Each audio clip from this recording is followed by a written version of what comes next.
is a special edition of NBC 10 at Issue with Philadelphia Independent Mayoral candidate Wali Diop Rahman. Back on NBC 10 at Issue with Wali Diop Rahman. Let's talk about Mumia Abu Jamal just briefly, and that is, you think he was wrongly convicted? Oh yes, definitely. There's you weren't there. An abundance of forensic evidence that points to his innocence. And as you know, the government, the state of Pennsylvania, the DA's office here have taken painstaking efforts to make sure that Mumia does not receive a new and fair trial. Is it fair to say that Mumia Abu Jamal did not put on the best defense at his trial? Is that fair to say? Mm-hmm. I think the question again should be, is it fair to say that Mumia received a fair trial? And the answer to that question is no.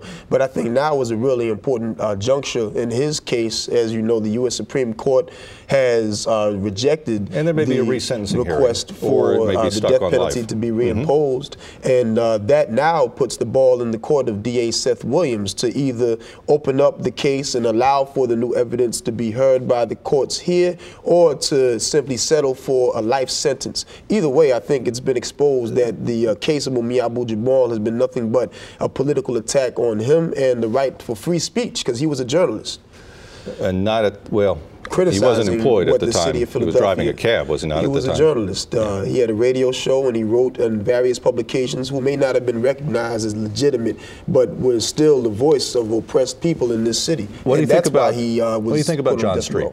John Street, I really don't have much of an opinion except for certain policies that I'm familiar with. What I want to talk about is what I think about my program. Well, but I'm getting to that. At one point he said the brothers and sisters are running the city. Mm-hmm. What do you think about that? Well, I don't think that we've really seen a time in the city of Philadelphia's history where, quote unquote, brothers and sisters, and maybe you can clarify for me what you mean by that, because if it's the same brother that was talked about in the city of brotherly love, no, those he was brothers speaking at an are not the ones who run NAACP City regional Hall. conference. Okay, well, I don't think that my brothers and sisters are running Philadelphia, but I do think that there's an opportunity for the communities that brothers and sisters come from to have a way to really shape and determine public policy that affects their lives. We'll continue this discussion in a moment, and so we wrap up our first half hour of our interview with Wali Diop Rahman. Thank you for joining us on NBC 10. Our interview continues for one more half hour on NBC Philadelphia nonstop.